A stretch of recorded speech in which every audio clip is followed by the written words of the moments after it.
Revolut has obtained the authorization from Mexican regulators to operate in this country. What's the end state of Revolut? And when you analyze something like Revolut versus Nubank, who do you think is going to win in the long term? The answer of who wins, I think who wins is who ends up offering like the best services and products, right? Nubank's valuation today is around $78 billion. The latest news on Revolut is that they valued the company at $75 billion in an opportunity buyout for the team. I do agree that it's possible that Revolut will have a similar path to Nubank.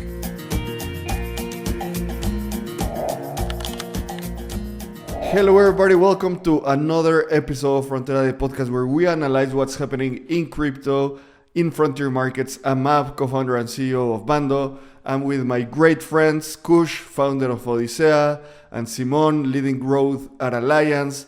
Guys, I think that we haven't recorded a podcast for a while, so really nice having you all here. How's everything? Simon, you're right now in Europe, right? Yeah, I'm here in Portugal. Still in Portugal. Amazing. Yeah. When are Still you waiting moving? for the visa. Yeah, long way. Honestly, I'm like, it looks like it's a final stretch for applying to the O1 visa. And after applying, I'm gonna get the expedited process. So it's gonna be like 15 days until I get like a response. And then I'll take it from there. I don't know. It's a back and forth with the lawyers, but it's all good. I'm not in a rush. Yeah. I'm gonna go to New York in January for the next cohort, anyways.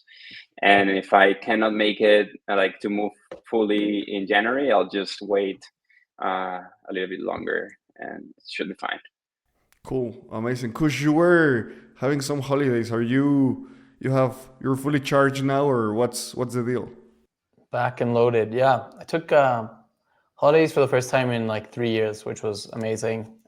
So I feel super refreshed and just mainly spent time like kind of meditating on a lot of what's coming up next. But yeah, I'm glad you're finally an alien of extraordinary ability, Simon, or soon to be, hopefully, if all things work out for you. Are you as well? Do you have No. a visa? No, I don't, just standard visas. Yeah, Interesting. guys, and also we're gonna have DevConnect in a couple of weeks. I think the whole crypto community is really excited. There are a lot of things happening in DevConnect. We're executing a couple of events, so I want to invite everyone that listens to Frontera to a couple of events that we're running. Specifically, the Consumer Payments Forum with Monad, Bitso Business, and Espacio Crypto. We've been working a lot delivering here. It's gonna be on Monday 17. It's gonna be obviously in Buenos Aires. Also, we have Meet Monad that'll happen also in Monday 17. That'll be a little bit more like a close dinner, and then the second superconductor party with Bridge and Privy. I don't know. I'm really proud that we're executing this type of events. When we started Espacio Crypto, Bando, and everything, we were just like two random crypto nerds talking to a microphone, and now we are delivering the best events in the industry. And also, Kush, tell me a little bit of the ETH ACC demo day. This is part of the accelerator that you recently did, right? Yeah, so we're running. Part of my frustrations with the Ethereum ecosystem is how fragmented it is, and it's like every chain is its own camp. Simon, I'm sure you see this a lot too, and like every, and that's one of the sort of successes and attributes I think of what Solana has done really well is the sort of monolithic thesis, right? So we essentially are working with the Ethereum Foundation and a whole bunch of other hosts, Base, Arbitrum, Uniswap, Octant, Open Zeppelin, Protocol Labs, etc., to put together this Ethereum ACK demo day, and we'll be featuring about 20 founders building across the Ethereum ecosystem. I have a whole bunch of the S-tier investors from the ecosystem there, so really looking forward to that. And everybody who's listening is more than welcome. We'll have a bunch of Odisea swag to give out there too. So hope to see somebody there. Simon, I would love to get your take on crypto events, because I know that you like invest a lot of time not going them, basically, like skipping them and just focusing on building. What's your perspective Why do you skip these events? I completely see the value on skipping them, but I'd like to get your take because it's not like the consensus take on events. Yeah.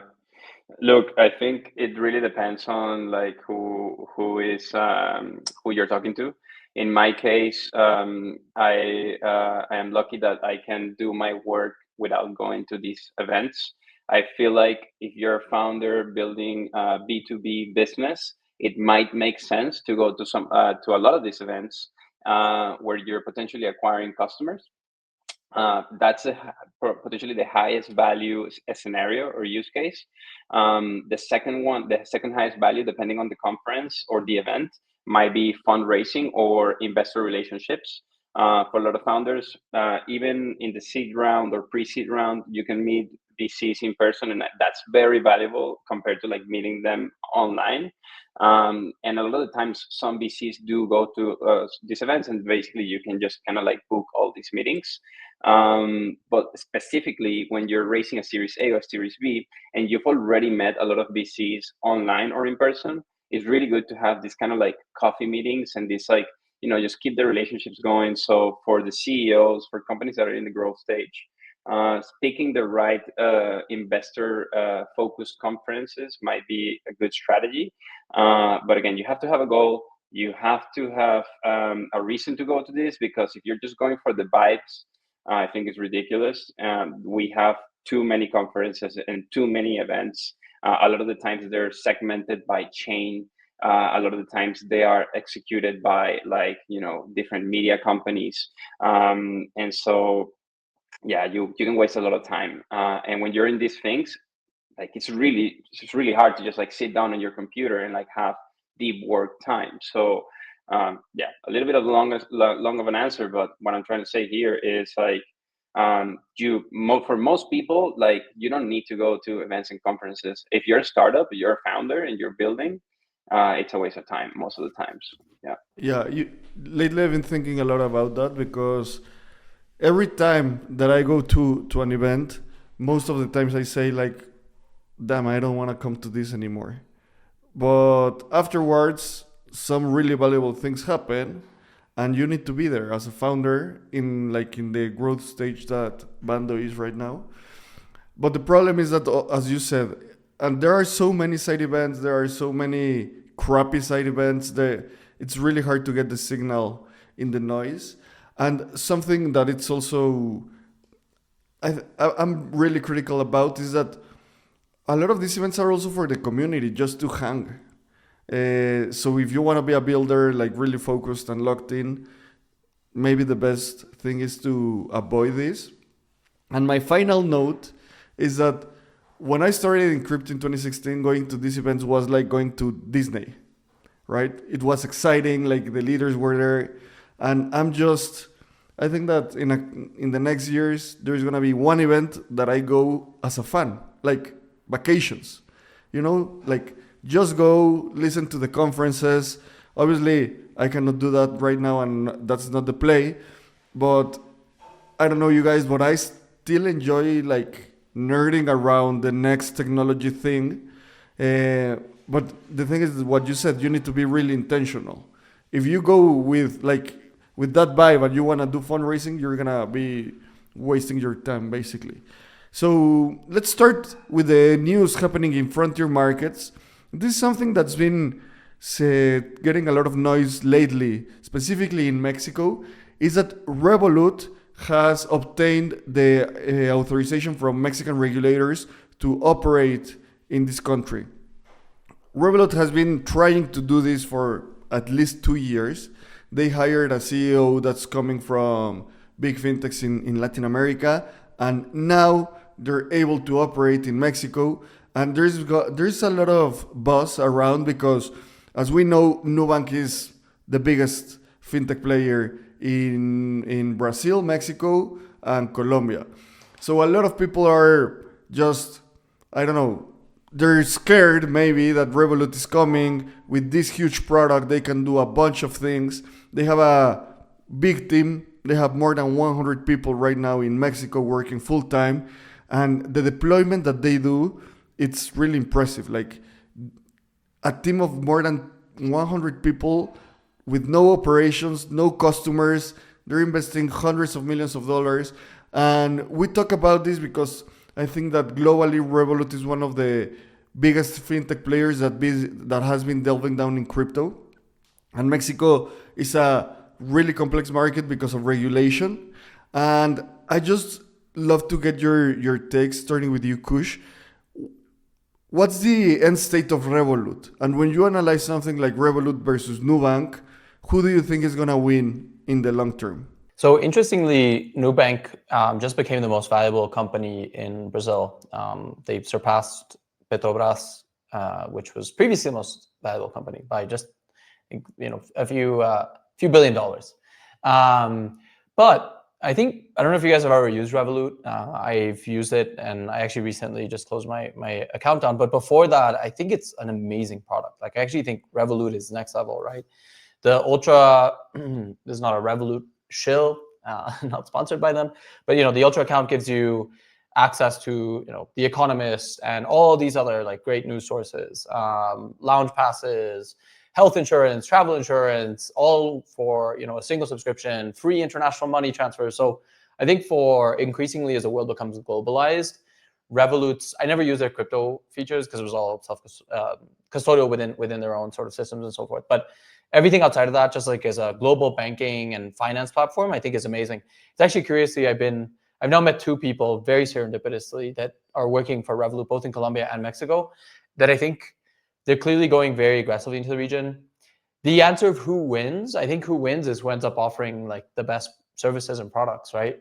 I've never used Nubank, so I can't speak to what they offer, but I can certainly speak to the quality. I don't know if you guys have ever used, yeah, there you go, exactly. Top 5 in 2025, Nubank. Oh, $4 billion. But I'm curious if you guys have ever used Revolut or have any strong feelings towards like who the winner here would be. I do have some strong opinions loosely held here because I experienced Nubank in Colombia before. And I was really excited when Nubank opened in Colombia because I have been using like these Colombian banks like Bancolombia and Davivienda and their products for some time. And I was just really excited for Nubank, but then they came and the product was just like the same shit.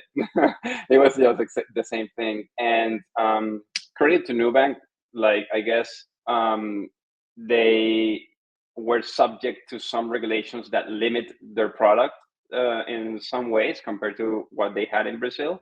So the Colombian product was limited, but there was no innovation in my opinion, and the UX was whatever. And like, yeah, I was like very disappointed, to be quite honest. And then I come to Europe and I open Revolut. And mind you that I lived in the United States. I used Cash App. I used Venmo. I've been using all these fintechs in many regions in the world.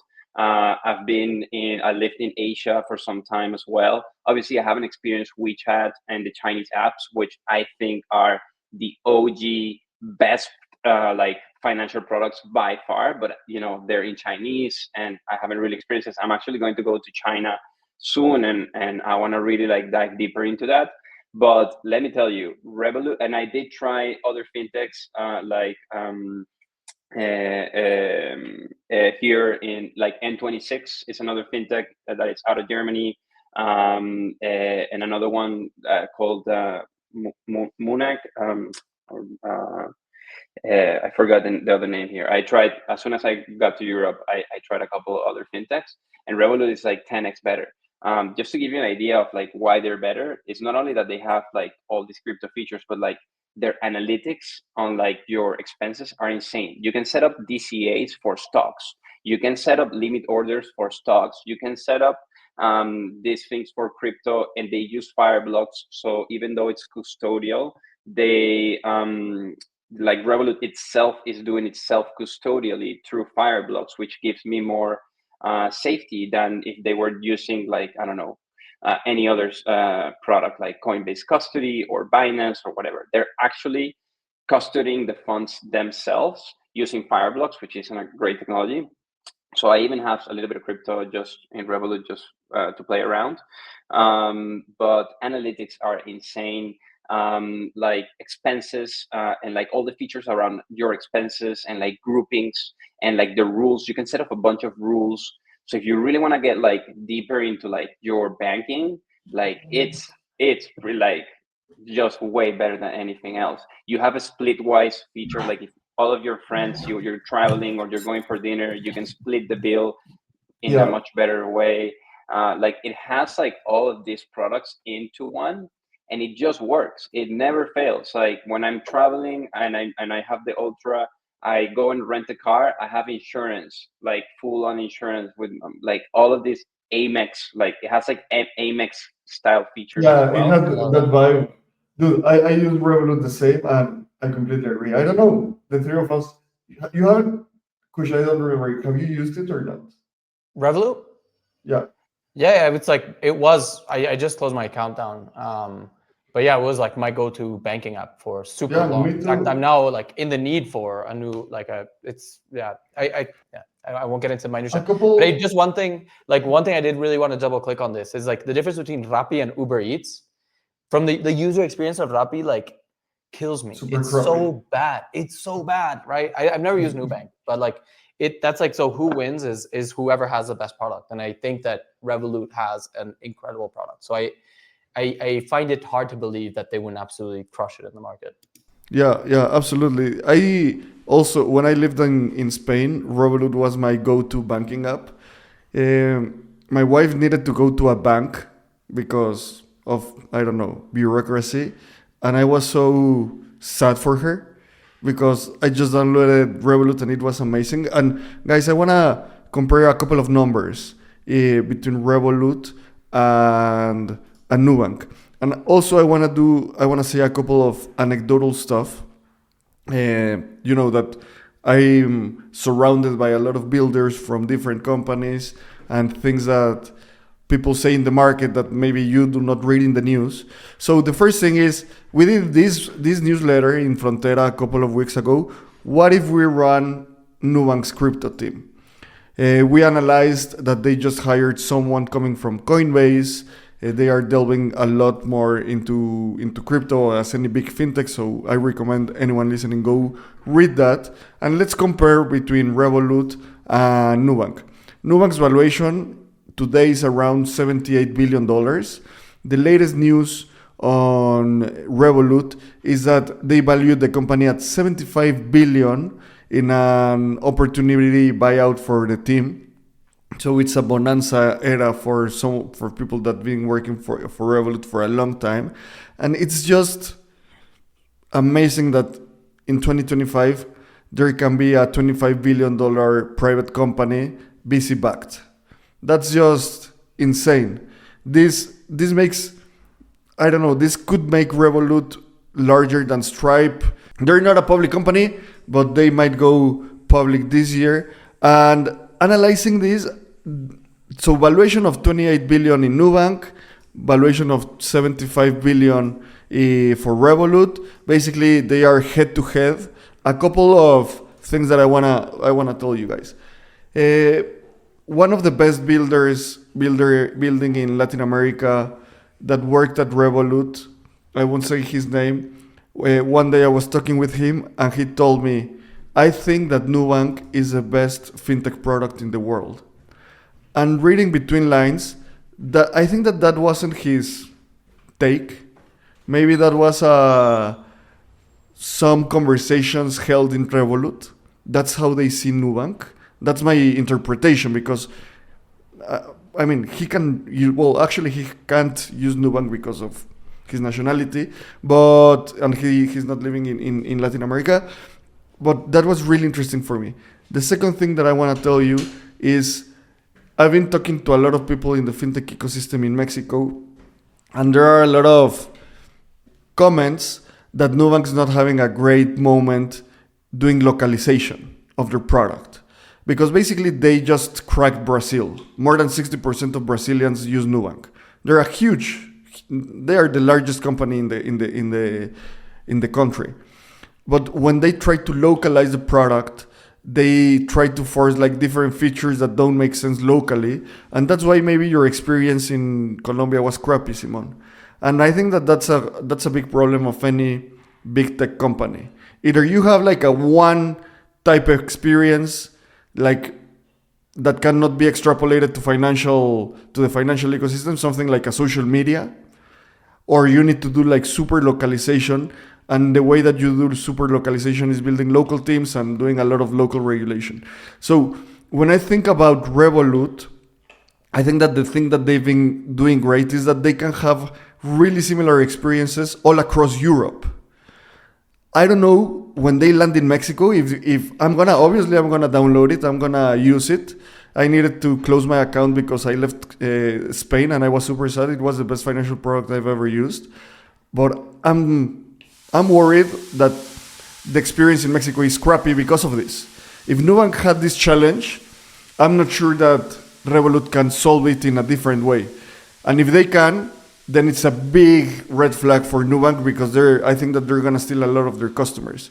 So connecting those 2 points that are anecdotal, what do you think? What do you think here? Because localization, a lot of people that are not in product don't care about it because they just use it. And when you're in product, it's like a key feature that you need to address. Simon, how do you think about localization in alliance that you're in growth and you suggest global teams to deploy globally? This is a really different approach. Yeah, I think there's a lot of points there, but I think you are right. Like, it's very probable that like any company that goes into a new market is going to be limited by the regulations and just the limitations that are imposed by the local governments or in general what the market is needing. So I do agree that it's possible that Revolut will have a similar path to Nubank. I do want to mention that sometimes you do have to have some roles when you're doing localization, when you're expanding to a new country. You have to hire some local roles, but not all the time. A lot of the times it's a combination between like high-end talent that needs usually related to like the product building, can be international, that doesn't really matter, but teams related to regulation, to legal, to accounting, you probably want to hire a little bit more local. And for companies of this size, I think they really get to the point where they do have to do lobby. They have to have government relationships. And I have never had experience at large with working at a company that has this type of challenges. So I cannot really attest to how they're.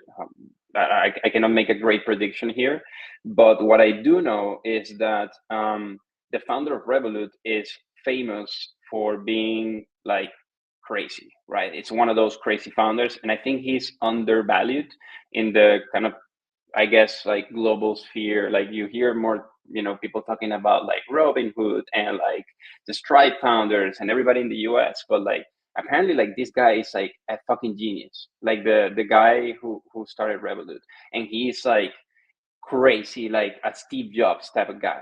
And I think that will determine a lot.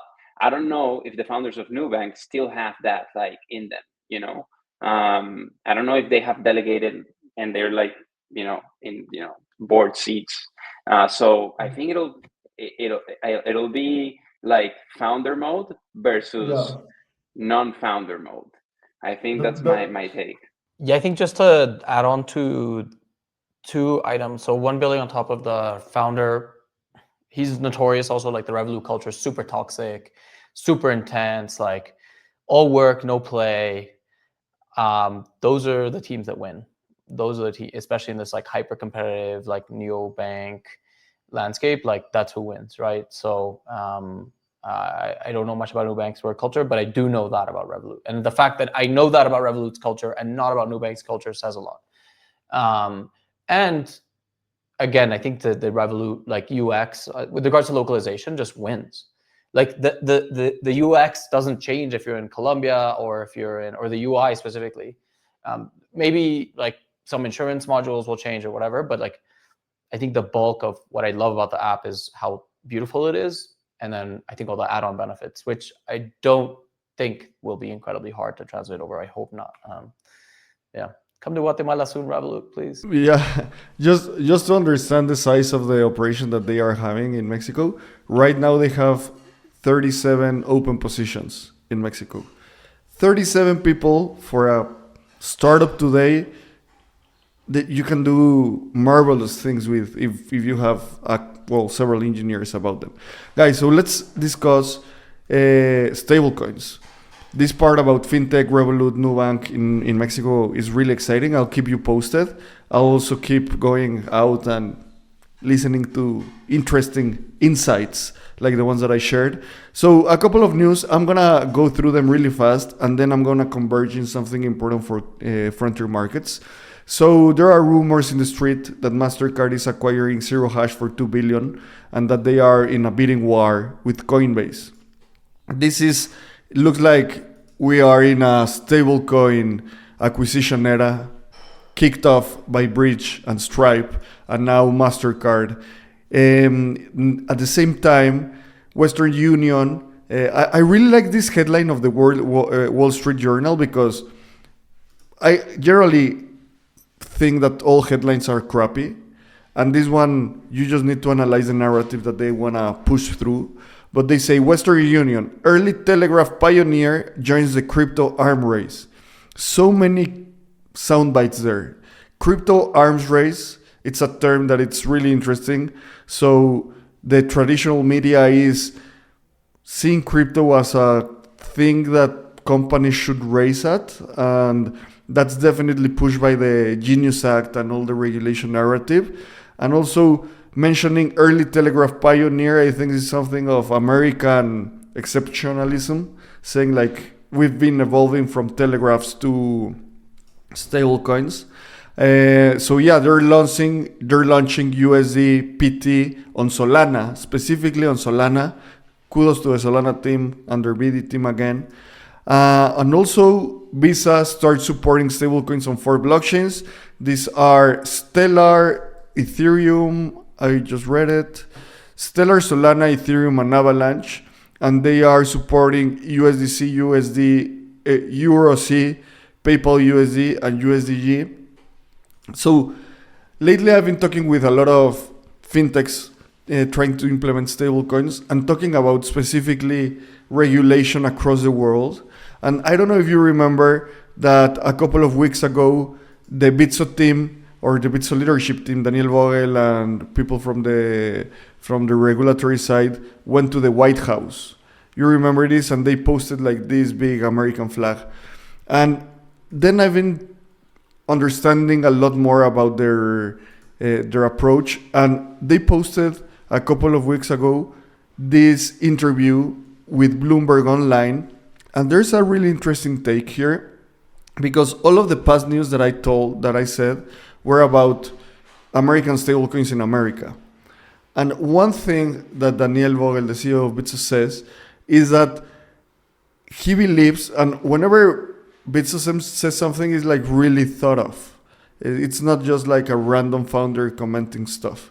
He says that stablecoin negotiations are gonna be included in the renegotiation of the North America Trade Treaty.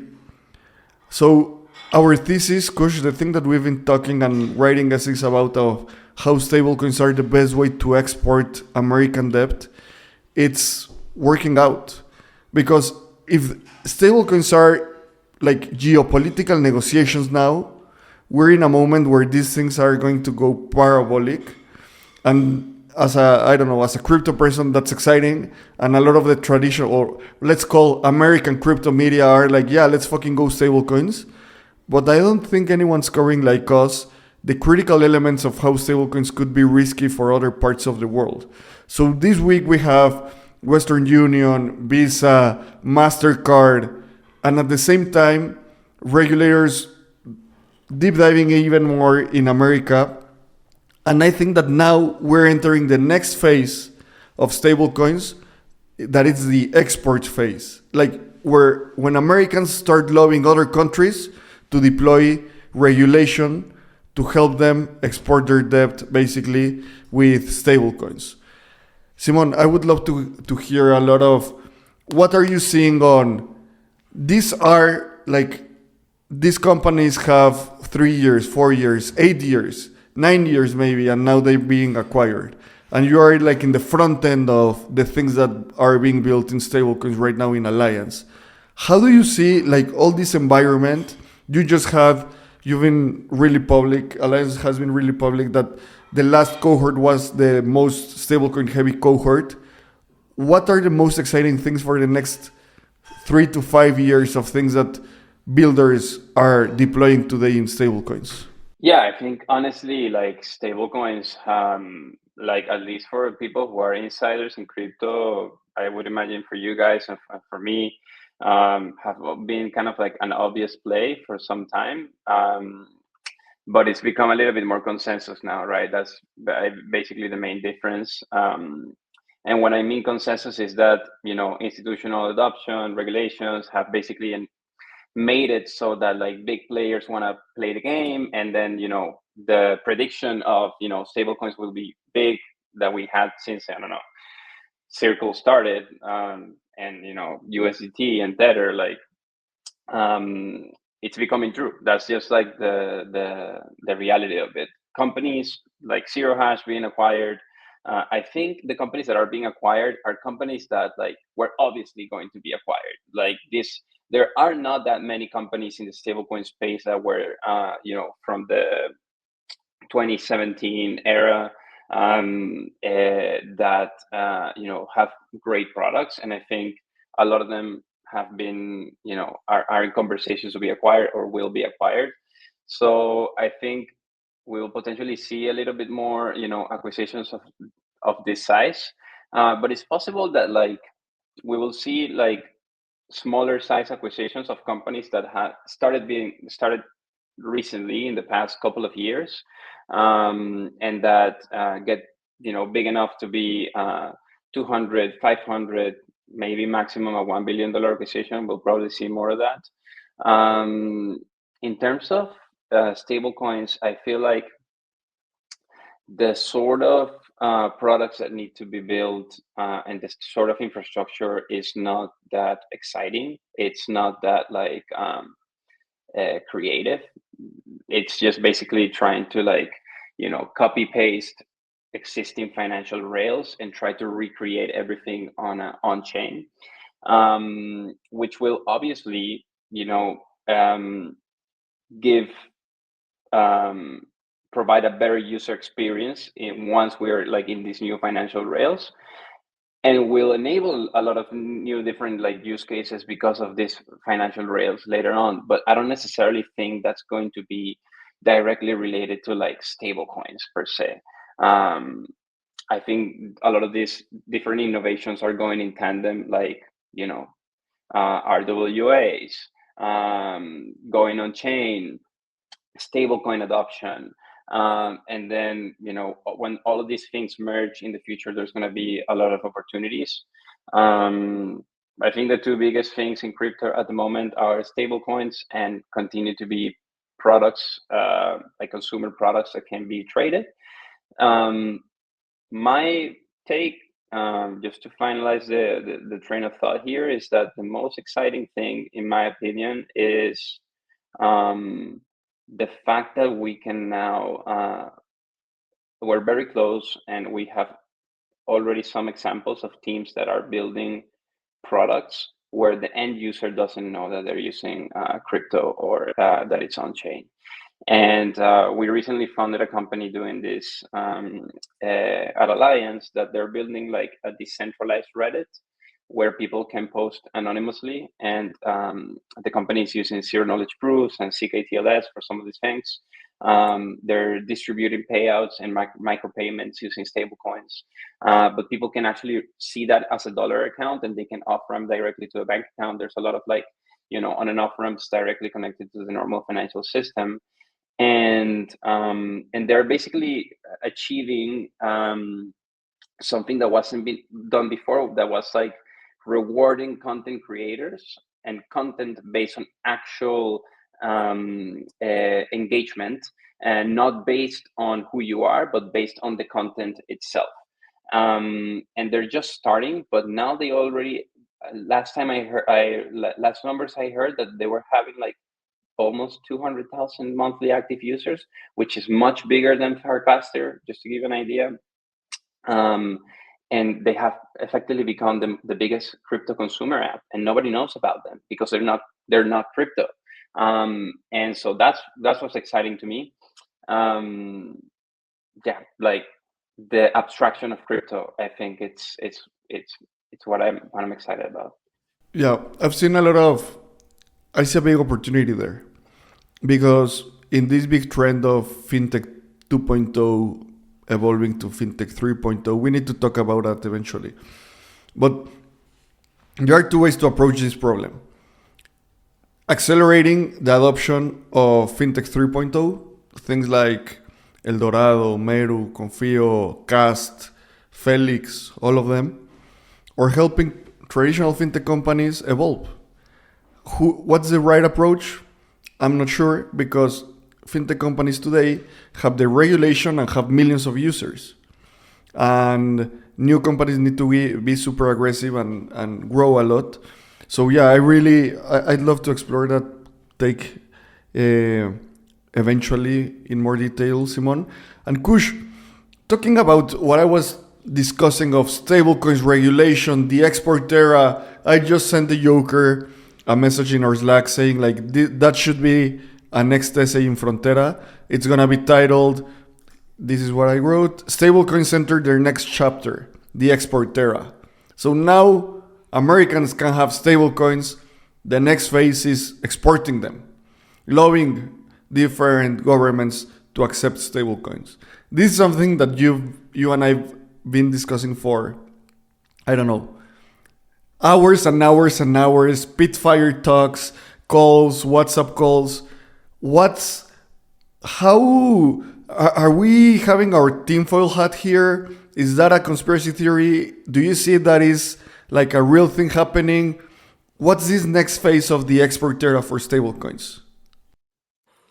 I think if you just purely look at money as potential energy, and you recognize that we are in a era where energy will continue to be, we were just before we started recording talking about the decline of oil, and I think what will happen with nuclear energy, and increasingly energy is becoming this kind of global export commodity. I was just hearing a podcast, Humane, which is a startup based out of Saudi Arabia, was discussing that like we'll end up measuring like a country's exports by number of tokens that they offer compute systems. And I think that's kind of the geopolitical era that we're entering, especially with AI, right? It's like you'll have your data centers in Saudi Arabia that'll be feeding models elsewhere. And essentially what's happening is as money and energy becomes this like completely seamless like global experience where I can send money to Simon in Europe and he can send you where you are, and you can send it to Africa in a matter of nanoseconds at this point. I think what that means is that we'll have these countries trying to, we're talking about how the US is trying to export stable coins, and by nature their debt, because there aren't that many more people that want to buy debt. China's offloading their debt. And then China, and this is a piece of news that we have on the newsletter as well, is China is now saying, look, we're going to crack down on stable coins, right? Unless it's the Chinese digital yuan, which is their own local stable coin. Japan is now issuing their own stable coin. So I think the crypto arms race that the Wall Street Journal alludes to validates that thesis of this is I don't think by any stretch of the imagination this is a geopolitical tinfoil hat conspiracy. I think we're seeing it play out in real time, and what that means, I think still, that's like kind of what we discuss perpetually on these podcasts, right? But yeah, I'm excited to like see this whole thing unfold, and I think again the AI kind of crypto intersection is a really big important part of this entire narrative. I just wanted to briefly mention for the viewers, if you haven't seen I mean, there's a book, there's an MIT thesis that this guy did called Soft War. But there's an interview on YouTube with the What is Money podcast, I think, and the guy who wrote the thesis, which I forget his name right now, but it essentially talks about exactly using, in this case, he's using Bitcoin, but like you also think about stable coins or money in general as energy and as digital power. He calls actually he's trying to term Bitcoin as bit power, like like it's a new war for, and ultimately who holds most of this economic energy on chain will have more power.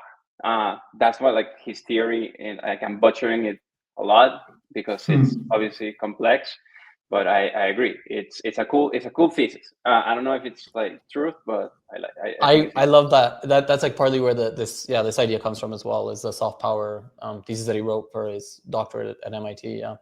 Is this guy Jason Lowery? That's right. That's the guy. Yeah. Cool. Perfect. Yeah, I'll take a look. I haven't even heard about that. For me, it's really interesting and important to cover these topics because you don't see these topics in the crypto American media. They don't care about it because they just say like, yeah, let's fucking go stablecoins, as I always say. And I actually want to recommend, this is one of the best essays I think that we've written in Frontera, Stablecoins and the American Techno-Economic Conquest of the 21st Century. Basically, here we put all our thesis, most of our thesis, in an essay. The stablecoins as the best way to export debt. When I was writing this essay with Joker, we were even talking about like McDonaldization of the dollar, just putting it like in a Big Mac and distributing it everywhere in the world.